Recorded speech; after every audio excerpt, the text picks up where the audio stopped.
El ahorrador de electricidad Estaminal es el único aparato en el mercado que reduce el consumo de electricidad tras haberse instalado en miles de hogares en Canarias. No deje que su factura de electricidad afecte su economía familiar. El ahorrador Estaminal le garantiza una reducción de un 10 hasta un 35% de su recibo de luz. Estaminal no necesita ninguna instalación especial, es autoinstalable y no consume electricidad. Diga basta al excesivo consumo de electricidad y llámenos al 928-481-249. Reduzca hasta un 35% de su factura de electricidad. Estaminal, su seguro de ahorro.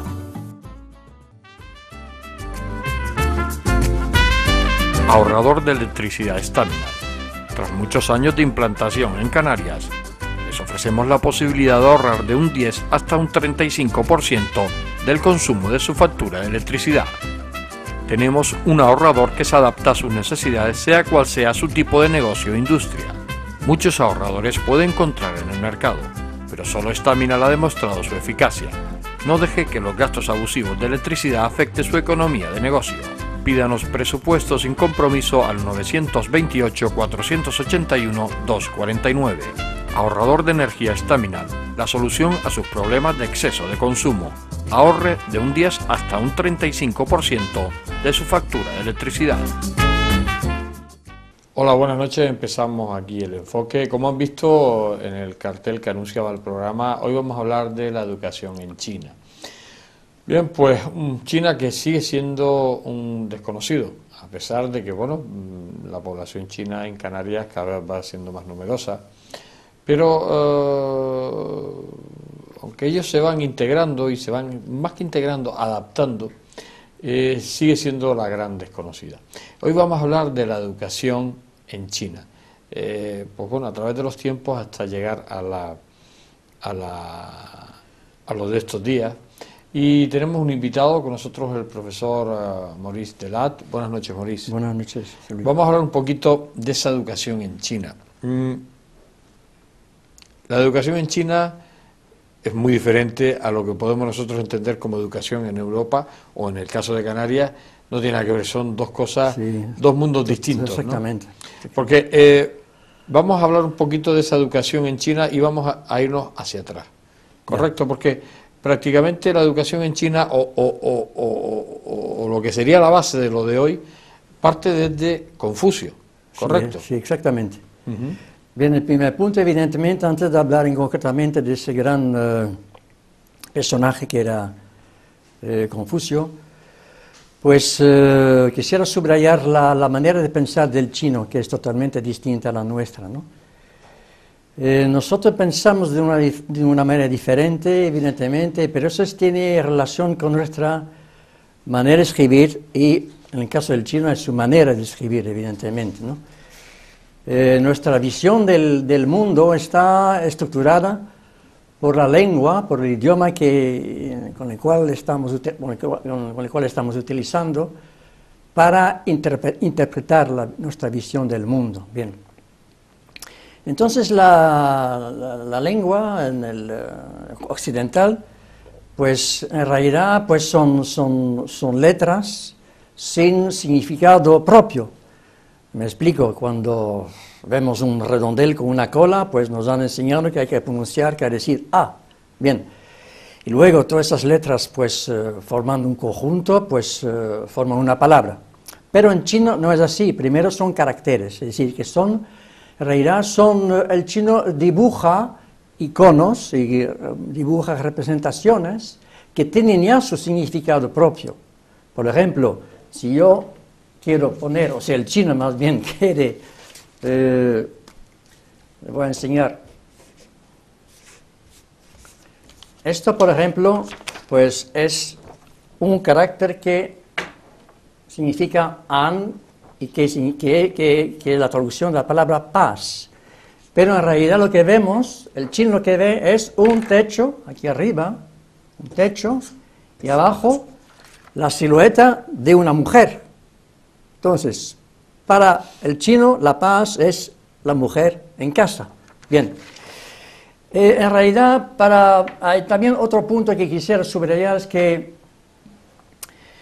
el pensamiento chino, pues en realidad no da prioridad a la realidad, se adapta a la realidad. Es decir, que como el hecho de que usa el hemisferio derecho del cerebro, que es el hemisferio, es la parte del cerebro que está en relación con las emociones, con la intuición, con el dibujo, etcétera, etcétera.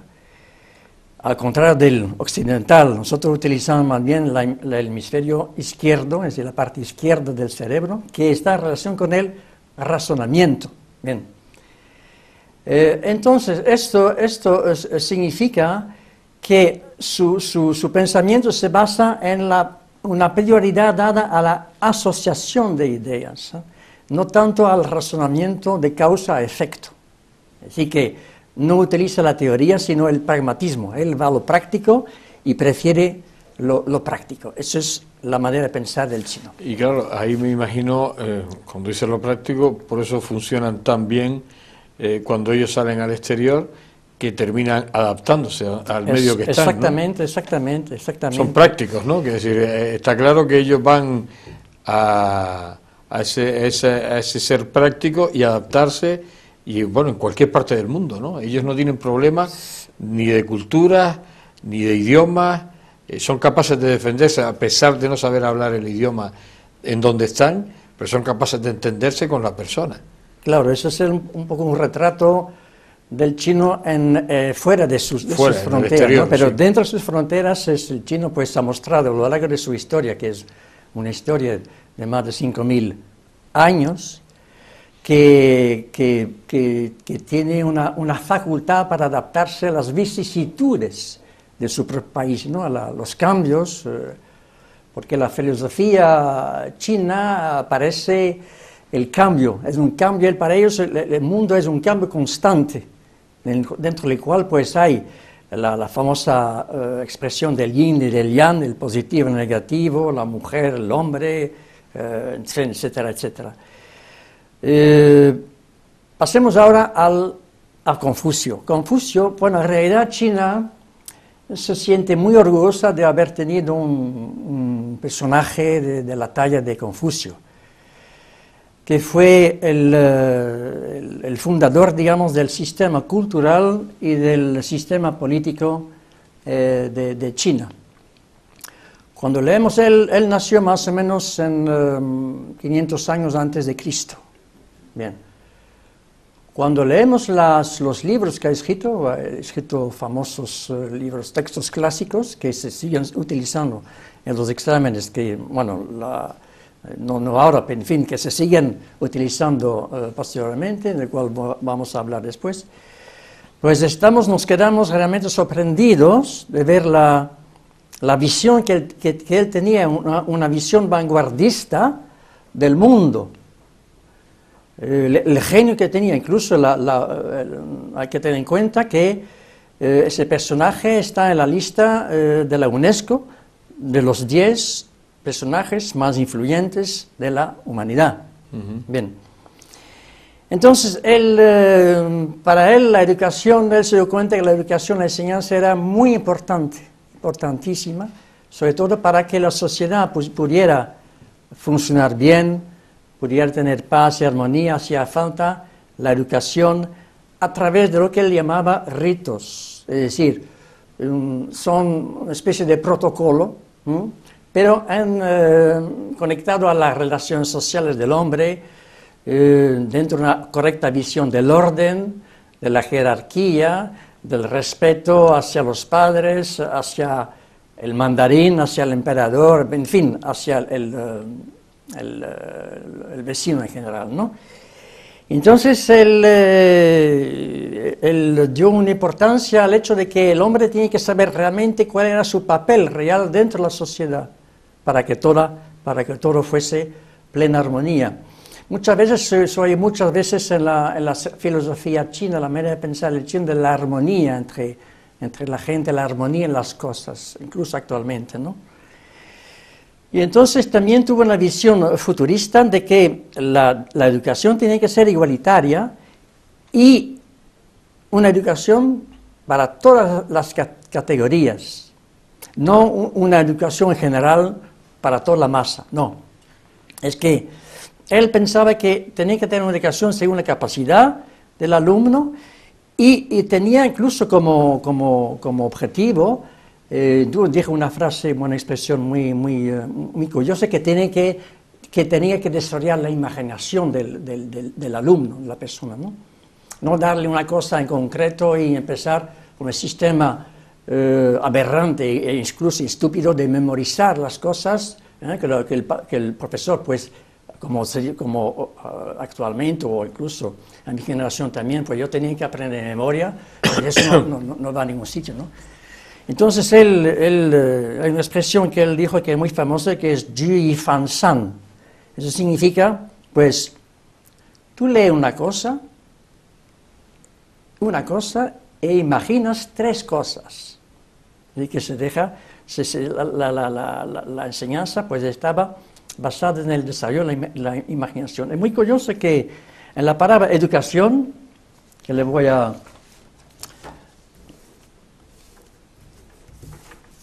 ahora hacer el yant. Tenemos aquí, esto es Jiayou. Bien. Jiayou en realidad, perdón, Jiayu. En realidad aquí tenemos dos elementos, eso es Jiao y eso es Yi. Bien. Y esto en realidad representa el respeto filial, el respeto hacia los ancianos, hacia la familia. Eso está incluido etimológicamente en este carácter. Bien. Y aquí, al lado, que es Yi, pues tenemos esta silueta de una persona que tiene una vara, un látigo en la mano, y aquí otro símbolo que es Yue, pero que en realidad representa el cuerpo. Es decir, que para Confucio, pues la educación auténtica y real, pues tenía que ser primero un respeto hacia la familia, hacia los vecinos, e incluso una educación incluso forzada, porque si el alumno no quería estudiar, pues tenía que forzarle a la educación incluso con la vara, ¿no? Y esto fue hoy en día, pues hay es curiosísimo porque lo que podría ser una controversia hoy, pues ya en esa época pues era una manera pedagógica de intervenir, no de una manera evidentemente traumatizante, sino con la fuerza. Incluso en la Biblia hay un proverbio que dice, además lo he traído aquí, él tenía ya una visión extraordinaria, porque en Proverbios 14:24 dice, el que detiene el castigo con vara, a su hijo aborrece, mas el que le ama madruga a castigarle. En fin, lo que realmente él quería pues era una educación en el estricto, en el sentido correcto de la palabra, pero también con la paciencia, que todo tenía sus cosas, que tenía una paciencia y que tenía que respetar, evidentemente, no dando una prisa a lo que no podía tener prisa. China ha pasado por muy malos momentos y ya relacionado con la educación, y ya ha influido eso, esa guerra que interviene Japón, después Mao, que bueno, el sistema se convierte al comunismo, es decir, la población china, yo creo que además, como tú decías al principio del programa, ha sabido adaptarse a las diferentes vicisitudes por las que ha pasado, porque después hablamos de la revolución cultural, sí. O sea, hablamos de diferentes etapas que ha pasado la población china y que también ha influido esa educación basada en los principios de Confucio, pero todo esto, ¿qué ha conseguido con la población china? Que se hayan hecho fuertes ante esas vicisitudes, que se hayan adaptado, que estén de alguna manera diferentes a nosotros y sobre todo, en el fondo, esa educación que se ha seguido manteniendo hasta hoy, ¿no? Sí. Bueno, en realidad la respuesta es la pregunta que tiene varias respuestas a la misma pregunta, ¿no? Porque en realidad hay que arrancar desde el origen para saber explicar correctamente el porqué de esa adaptación del chino a las circunstancias actuales y la situación actual de la educación en China, ¿no? Lo que vamos a hacer, vamos a aprovechar, porque además en este momento me están haciendo señales de que tenemos que hacer una pausa, y estaba mi pregunta, y ahí va una respuesta un poquito más larga. Vamos a aprovechar para hacer ese alto en el camino. Estamos hablando con el profesor Maurice Delat, estamos hablando de esa educación en China, y bueno, será dentro de un momento. Ahorrador de electricidad Staminal. Tras muchos años de implantación en Canarias, les ofrecemos la posibilidad de ahorrar de un 10 hasta un 35% del consumo de su factura de electricidad. Tenemos un ahorrador que se adapta a sus necesidades, sea cual sea su tipo de negocio o industria. Muchos ahorradores puede encontrar en el mercado, pero solo Staminal ha demostrado su eficacia. No deje que los gastos abusivos de electricidad afecten su economía de negocio. Pídanos presupuesto sin compromiso al 928-481-249. Ahorrador de energía Staminal, la solución a sus problemas de exceso de consumo. Ahorre de un 10 hasta un 35% de su factura de electricidad.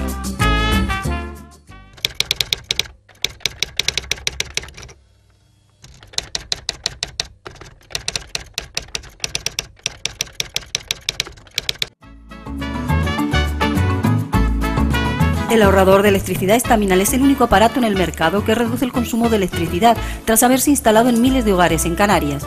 No deje que su factura de electricidad afecte su economía familiar. El ahorrador Staminal le garantiza una reducción de un 10 hasta un 35% de su recibo de luz. Staminal no necesita ninguna instalación especial, es autoinstalable y no consume electricidad. Diga basta al excesivo consumo de electricidad y llámenos al 928-481-249. Reduzca hasta un 35% de su factura de electricidad. Staminal, su seguro de ahorro. Seguimos aquí en el enfoque, seguimos hablando de la educación en China, seguimos hablando con el profesor Maurice Delat. Yo le había hecho esa pregunta, que un poco pues no, por ese alto que teníamos que hacer, que no nos queda más remedio que hacerlo, estaba la respuesta del profesor acerca de cómo se ha adaptado esta población china a esas diferentes etapas, a esas diferentes vicisitudes por las que pasaba, cómo se ha adaptado desde un principio hasta hoy en la actualidad, ¿no? Porque bien, la educación sigue estando ahí, ¿no? Ajá. Bueno, después de Confucio, pues todas las dinastías imperiales que siguieron, pues adoptaron este tipo de filosofía, que digamos no es una religión, sino una filosofía, y sobre todo esa manera de ver la educación, la enseñanza. Bien, más o menos en la dinastía Sui, la dinastía Tang, es decir, que el siglo VII después de Cristo, pues se instituyó, pues restableció las oposiciones imperiales, ¿no? Era una especie de oposiciones imperiales, pues nacionales, para poder ser funcionario. Bien, entonces todo ese sistema de oposiciones imperiales, pues se mantuvo hasta el principio del siglo XX. Bien. Pero toda esa época, en realidad, China era como un continente que no tenía ninguna relación con el exterior, absolutamente nada. Fue prácticamente una China feudal al alba del siglo XX. Bien. La situación en aquella época, pues era bastante, digamos, arcaica, era una China inmóvil. Y evidentemente el mundo se seguía evolucionando y la China entra en la modernidad prácticamente forzada, porque las potencias occidentales pues habían perdido las guerras primero contra las potencias occidentales en 1850, no voy a entrar en mucho detalle, la guerra del opio, contra Japón. Entonces esos 100 años de humillaciones que ellos que ya estaban viviendo, porque hay una expresión que es muy conocida en China que significa 100 años de humillación, que es Bai Nian Guo Zhi, pues ellos se abren finalmente. y quieren dos cosas, es decir, la ciencia y la democracia para cambiar el país, que van a ser un poquitín los pilares para esa educación de la cual estamos hablando ahora, ¿no? Pero esas dos cosas son occidentales, no son típicamente chinas. Entonces la gran pregunta, aún sin resolver, era que, ¿cuál es la actitud que tiene que presentar o llevar hacia el exterior? Es decir, que cómo equilibrar una necesidad interna con una fuerza exterior que obligaba a evolucionar. Es decir, que había siempre el debate, aún existe ahora en China, entre una occidentalización de la enseñanza moderna o universal y una enseñanza basada en la cultura tradicional china, es decir, la cultura que procede de Confucio, que es típicamente china. Bien. La primera apertura real en la etapa moderna es en 1920, cuando pues hay bastante, la juventud pues, se va hacia Francia, hacia los Estados Unidos, y Francia, por ejemplo, pues contribuye para, aporta un poco su know-how, si se puede utilizar la palabra moderna, de las bellas artes. La razón por la cual en esa época pues salen muchos pintores, muchos músicos, muchos calígrafos, porque en China la caligrafía es mucho más importante que la pintura.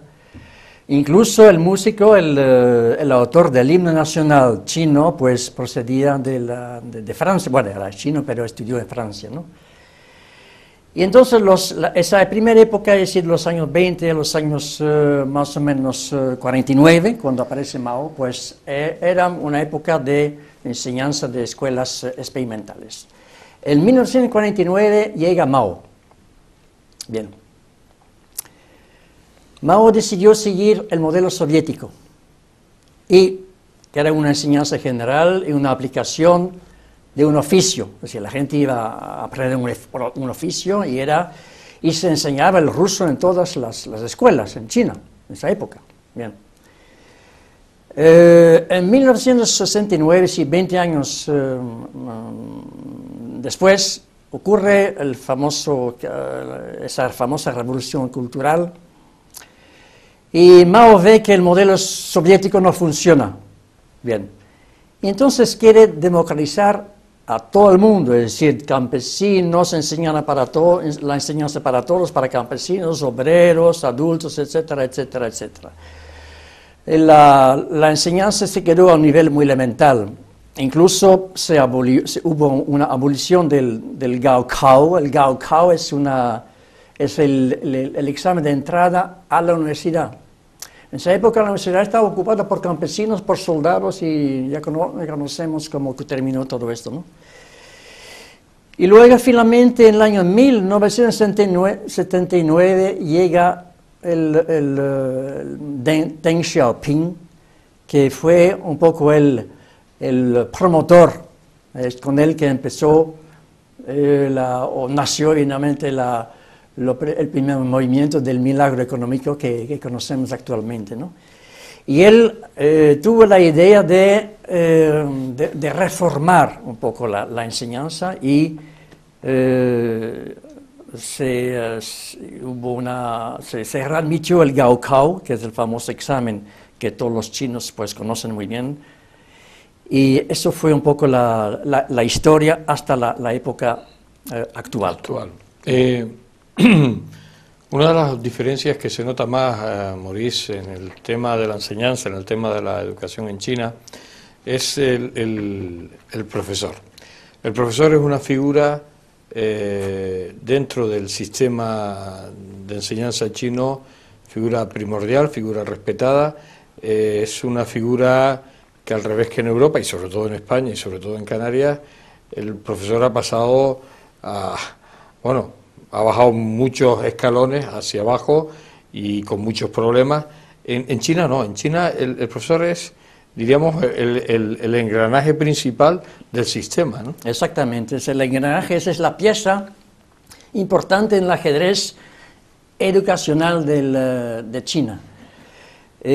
Porque los chinos saben que precisamente a causa de de la filosofía de Confucio, que para que un país pudiera funcionar correctamente, para que un país sea fuerte, para que un país tenga paz, para haya armonía, hace falta la base, es el cimiento es la educación correcta. Bien, es la razón por la cual el profesor siempre, a lo largo de toda la historia en China, siempre ha sido muy respetado, siempre ha tenido ese prestigio.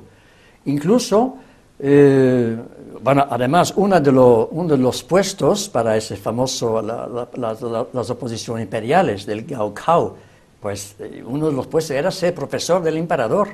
Fíjense bien.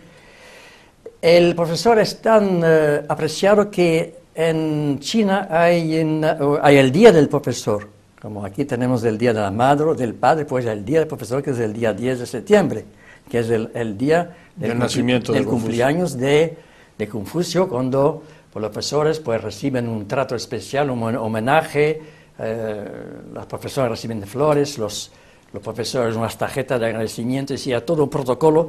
Incluso a nivel comercial tiene hasta descuento en determinados comercios. Exactamente, profesor, ¿no? Le dan una oferta, digamos, un descuento. Y así que, ahora bien, hay que pensar que hay un lado un poco, el lado quizás, porque en toda medalla hay un lado positivo, bueno, positivo y negativo. El lado negativo es que, y eso afecta precisamente a profesores, que hay muchísima presión, hay muchísima competencia, hay muchísimo lo que se llama yali, es decir, una presión. Hay que tener en cuenta que muchos pues sufren depresión, no a causa del maltrato, porque allí no existe ese fenómeno horrible y aberrante del maltrato hacia el profesor, que se siga aceptando, no. Allí no, allí más bien la depresión procede porque el profesor está desbordado, hay una competencia también para un puesto, porque claro, hay 1.300 millones de chinos, ¿no? Bien, fíjese bien la jornada de trabajo de un profesor en China. Bien, más o menos a las 6:30 lleva a sus hijos o a su hijo a la escuela, porque a partir de las 7 el niño o los niños pues desayunan en el colegio, ya sea la escuela primaria, ya sea o la escuela secundaria. Luego empieza la jornada de las 8 hasta las 12 menos 10. Luego se prepara el almuerzo allí en la cantina del instituto o del colegio, de la escuela. Luego pues se reanuda la clase a la 1:30 hasta las 5. Y luego pues el profesor pues tiene que pues corregir todos los deberes de un montón de gente pues hasta las 10, ¿no? Entonces la figura del profesor tiene mucho respeto. Y además sobre todo que trabaja muchas horas, ¿no? Exactamente, ya. El sistema en China es lo siguiente: hay lo que le llamamos las guarderías, que a partir de los 2 años y 7, 8 meses hasta los 6 años. Luego tenemos una escuela, la escuela primaria, que va de los 6 años hasta los 12 años, luego la escuela secundaria, que va de los 12 años hasta los 18 años, luego ese famoso Gaokao, que es el examen de entrada a la universidad. Lo que pasa es que el Gaokao es un tema candente, es una cosa tan, como diría yo, tan dura, que ellos utilizan mucho una expresión que dice Chen Chi Wan Ma Kuo Tu Mu Chiao. Eso significa un ejército poderoso que intenta pues cruzar un puente de madera. Eso es para que tengan una idea un poco de la competencia que hay. Porque tengo un amigo que es profesor de la facultad de francés, y dice que cada año se recluta entre 15 a 18 nuevos profesores, y hay 15 o 18 puestos. en el departamento de francés en la Universidad de Pekín, que es una de las universidades más prestigiadas de China, pero 18 puestos para... hay 35 millones de estudiantes. ¿Ves? O sea que... Forzosamente hay una competencia desde la infancia, pues los padres quieren preparar a los hijos para que ya desde la escuela primaria pues están preparando sus hijos para que en el futuro, cuando llegue la fecha fatídica, que el 7 y el 8 de junio en China, que ocurre ese famoso Gaokao, para prepararse, sobre todo para poder pasar el examen.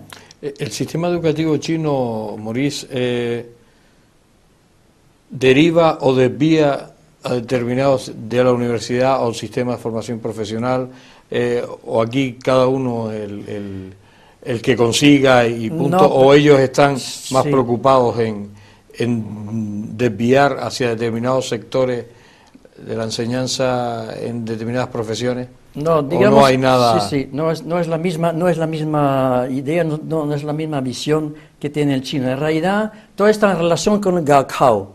Me explico. En China hay universidades de prestigio, es decir, universidades de punta.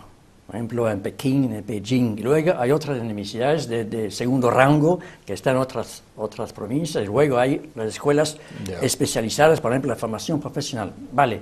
Entonces, según la nota que el alumno saque en el Gaokao, si tiene una nota superior o muy alta, entonces él puede presentar su currículo para entrar en tal universidad prestigiosa de China, así en Pekín o en Shanghai, por ejemplo. Si tiene una nota media, pues entonces tiene que conformarse con universidades de segundo rango. Pero si tiene una nota pésima, entonces sería una escuela de formación profesional, que es una escuela de 2 años y nada más. Eso es así como funciona el sistema. Vamos a hacer un alto en el camino. Estamos hablando con el profesor Maurice Delat, estamos hablando de la educación en China, estamos hablando un poco de ese sistema de enseñanza chino y nos estamos enterando un poquito más de este tema. Hacemos la pausa, volvemos enseguida.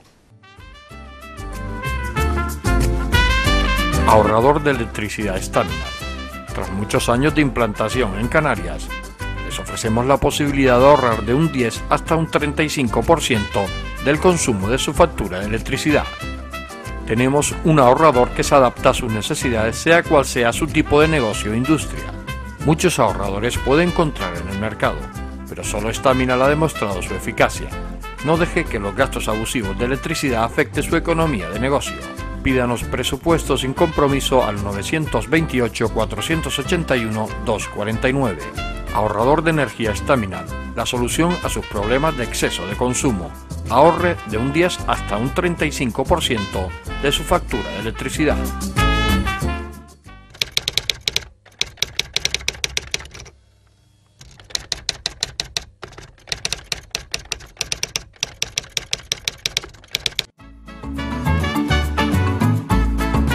El ahorrador de electricidad Staminar es el único aparato en el mercado que reduce el consumo de electricidad tras haberse instalado en miles de hogares en Canarias. No deje que su factura de electricidad afecte su economía familiar.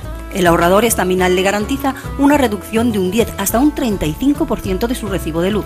Staminar no necesita ninguna instalación especial, es autoinstalable y no consume electricidad. Diga basta al excesivo consumo de electricidad y llámenos al 928-481-249. Reduzca hasta un 35% de su factura de electricidad. Staminar, su seguro de ahorro. Llegamos a la última parte de este programa dedicado a la educación en China. Como decíamos al principio, esa gran desconocida. Pero también una de las cosas importantes, sobre todo en estos últimos tiempos y relacionado con Maurice Delat, es que, bueno, él poco a poco ha dado sus conferencias en China. Aparte de ser un estudioso e investigador de casi todo en China, no solo la educación, sino de la cultura, de muchísimas cosas que él investiga, bueno, en los últimos tiempos incluso has sido llamado por la Universidad de Pekín para colaborar. Cuéntanos un poco esa historia, Maurice. Bien, bueno, todo empezó a raíz de mi profesión. Yo soy perito y calígrafo y también colaboro con la Universidad Autónoma de Barcelona como profesor de pericia caligráfica judicial, ¿no?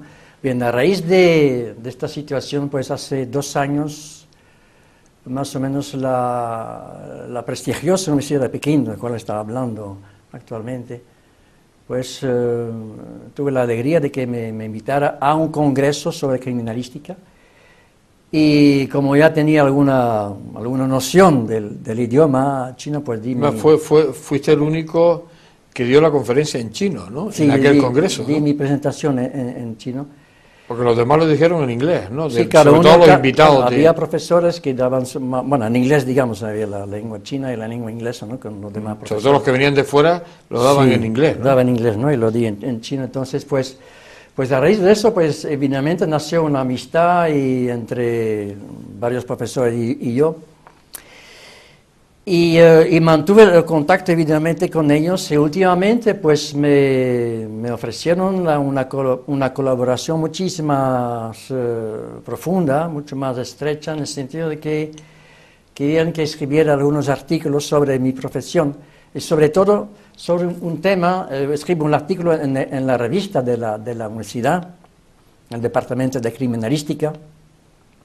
La criminalística, para aquellos que no saben, es la ciencia que se dedica a identificar documentos para ver si son falsos o si son auténticos, ¿no? Vale.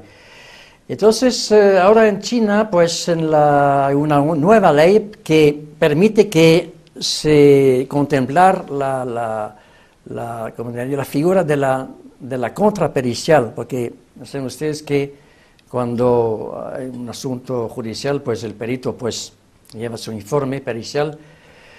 En China, si no hay posibilidad de contrapericial, esta figura no estaba aceptada hasta ahora. Entonces, claro, como aquí en Europa y en el mundo occidental sí existe esta figura de la contrapericial, entonces me pidieron mi colaboración con gusto, pues ya estoy en contacto con ellos, y incluso también me han pedido que pudiera ayudarles en la traducción de algunos libros sobre la criminalística. Ellos están, el chino, pues mira un poco el extranjero como puede ser como un amigo o como un modelo, ¿no? Incluso la competencia también, pero por lo que se refiere al mundo de la profesión, ellos buscan más la profesión, perdón, la colaboración que la lucha, ¿no? Y además, sobre todo porque tú a lo largo de estos años has perfeccionado el chino, el lenguaje, porque además, sobre todo, con la dificultad que es de hablar chino y sobre todo de escribir en chino, ¿no? Porque, bueno, yo te veo a ti haciendo los garabatitos, pero hay que saber dibujar un poco. Sí, bueno, quizás me ayuda mucho en mi profesión, porque claro, el perito tiene que tener el ojo. Pero, claro, ¿no? Es muy curioso porque me ayudaron mucho en la... Pero además, porque tú escribes en chino. Sí, escribo, y bueno, ahora evidentemente me relaja mucho la escritura china. La caligrafía china es muy relajante, ¿no? Y es muy bueno para... Incluso... Yo me imagino cuando pones un correo electrónico, me imagino que se lo mandas en inglés o se lo mandas en chino. En chino. Todos los contactos son en chino, y bueno, con algunos profesores ahí que hablan chino, pues, perdón, que hablan inglés, pues también le mando.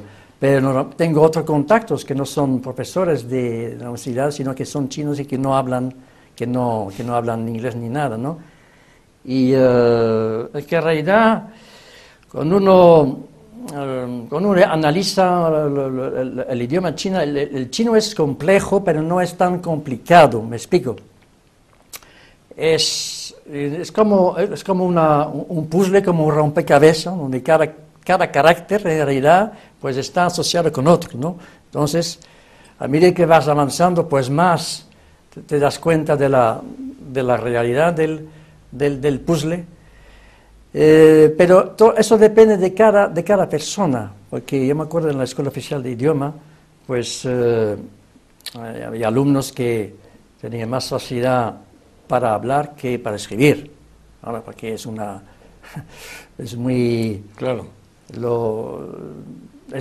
También es un idioma que no se habla, se canta. Entonces, según los tonos, si canta mal, pues ya es mal asunto para aprender chino, ¿no? Pero, sin embargo, allí en China te valoraron mucho el que tú hablaras chino, ¿no? Eso para ellos era como un acicate más para contigo, ¿no? Claro, esto ya, yo siempre lo aconsejo a los jóvenes que están estudiando idiomas, pues que es importantísimo de conocer el idioma del país donde uno va a trabajar o con el cual tiene contacto. ¿Por qué?